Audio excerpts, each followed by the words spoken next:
Hi everyone in cloud computing, and welcome to episode 2 of the Cloud Computing Training Show with Brad Nelson and internationally recognized and world's #1 cloud industry expert and thought leader, David Linthicum. This show is sponsored by Nelson Hilliard, cloud computing recruitment specialists, placing great people in cloud, IoT, fintech and AI.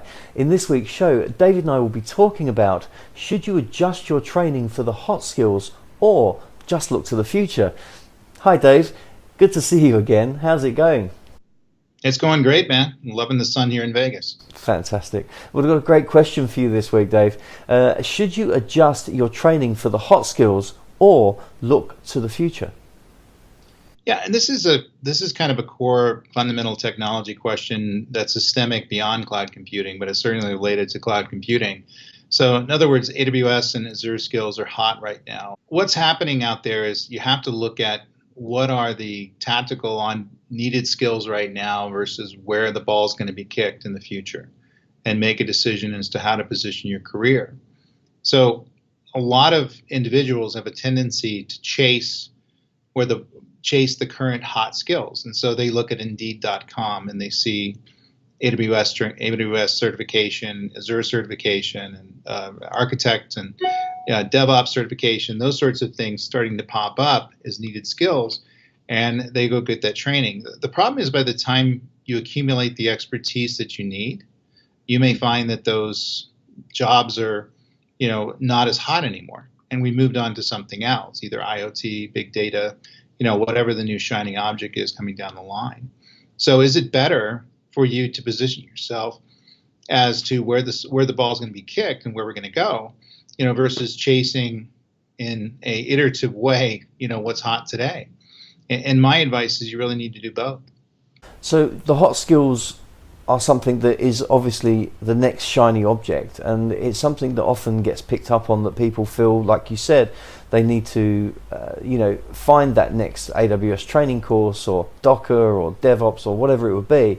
And as you rightly say, that then is not a hot skill in 6 months to 12 months time, depending on the length of the qualification process. So, would you say it's best to look and try and second guess the market with looking to the future, or to just start to gather as many qualifications or skill sets as possible? I think you have to kind of make your own decision as to where the market's probably going, and something you feel passionate about and something that matches your interests. I think if you're always going to chase and reinvent yourself to position yourself in areas that you think where things are going, but you may not have a passion, skill set, aptitude in, you're just going to get in trouble. So looking to the future, what skills, what technology is going to be important? And it's going to be typically 10 to 15 things. And then which ones can I be successful at? And what's the best way to position myself as becoming an expert in that field before it even emerges? Yeah, absolutely. I think passion is a great word there, because people can see through people that aren't passionate about why they're doing something, and they almost will be able to intuitively pick up on that you have basically chased the next shiny object, to be in a position of putting something on your CV, to be open to new opportunities. And I think it's being passionate and committed to something for a long-term gain is much more viable than that quick fix. Yeah, absolutely. And so you have to look at your own interests, skill sets, and aptitudes, and be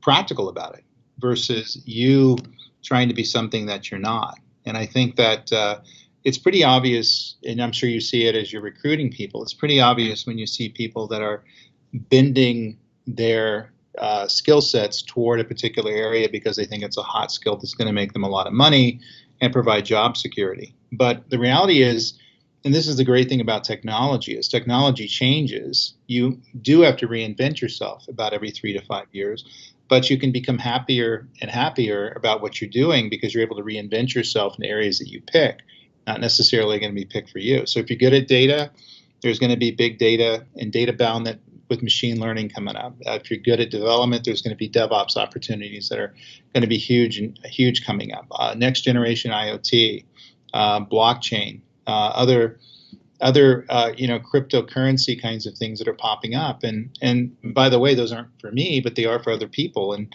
so you just kind of have to pick your battles and and figure out what you're going to be happiest with.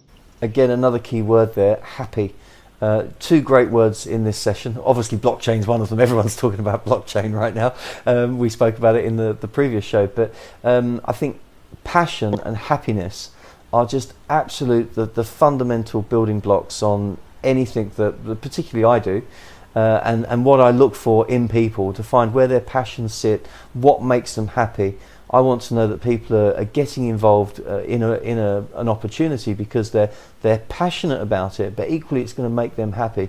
There's a level of fulfillment, and that is so important. Obviously, they have to have a relevant skill set that they've developed, but passionate and happiness, I think, are the fundamentals particularly for me and how we do things at Nelson Hilliard.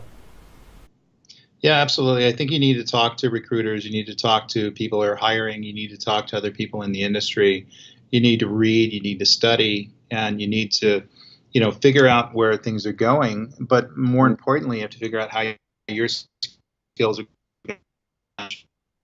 forthcoming next generation technologies. And that doesn't mean you're going to be excused from learning the current set of technologies, because if you're in a job now working with cloud-based systems, things like that, you're going to be required to understand quickly what those things are doing, but also position yourself for the next generation. I think you're going to have a successful career, and you're going to be more happier than most people out there. Absolutely, and that's key. Happiness is key, because we're not around forever, and whatever time we do have, we need to make sure that we're passionate about it and we're happy.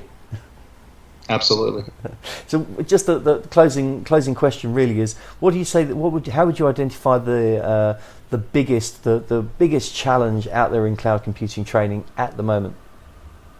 I think it's figuring out what training to get, because there's literally thousands of courses you can take on tactical cloud technologies, Azure functions, Lambda, Docker, Kubernetes. And the list goes on. And people want to be experts in all of it. And I don't think you necessarily can be an expert in all of that. So you have to pick a path through those courses as to what patterns are going to provide you with the talent that you need, what learning patterns, so you can get the job you're looking for, but also be successful at the job you're looking for.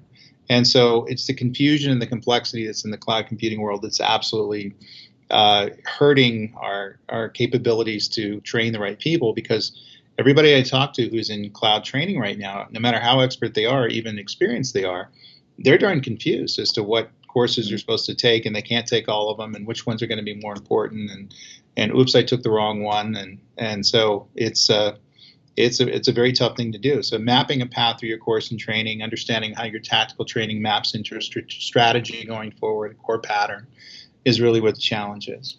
Yeah, I agree with you 100% on that. So, well, your courses are awesome, and they get rave reviews, and they're on lynda.com/David Linthicum, aren't they?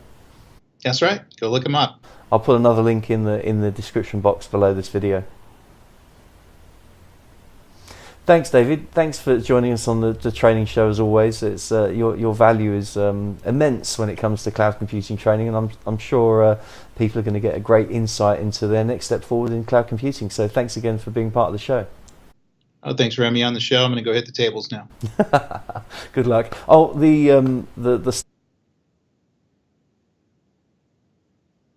Okay, I'll do that insider training thing. Seems to be profitable. Exactly.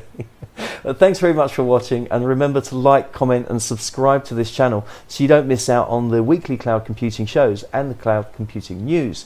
You can also connect with me on Twitter, which is @Nelson_Hilliard, and you can connect with David Linthicum on Twitter, which is @David Linthicum.